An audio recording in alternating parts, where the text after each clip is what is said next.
climb the ladder, obstacles appear, only makes you stronger. Got to persevere, see you're in control, grab the wheel and steer.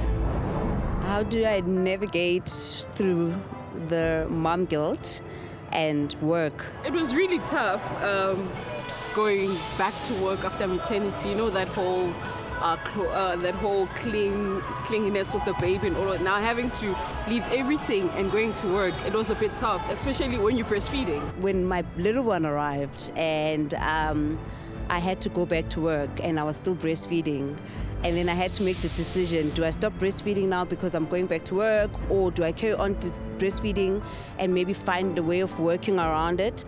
And then I decided that I'm gonna carry on breastfeeding. I'm just gonna travel with my baby. So I took my nanny and the baby. So that's the route I took. Being a mother, it's something natural, especially once you get into it. Even before you become a mother, as women, there's just something, the sixth sense or whatever that we have, that instantly comes naturally. You just switch. I don't know how, it's a God thing. I can't explain it. Truly, it's a very precious thing to have a child, because of they keep you going, they keep you wanting to do more and more, you know. Yeah, like they drive you to succeed. Everything is possible, anything is achievable. A child can never stop you from doing anything. Women, kids are beautiful things out there. This is your year. It's been done, and you can do well at both. You don't have to feel scared that you're going to be a bad mom because you work in this industry. You can set your life up to be supported so that you can be a good mom and be a good professional in live broadcast. That was quite difficult, I think, emotionally.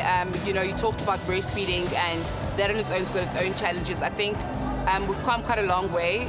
You know, when you have to walk around with your pump in your bag and your bottle freezers and everything. And that's literally how I've had to navigate life when I was still breastfeeding my second daughter. But I mean, you eventually get the hang of it.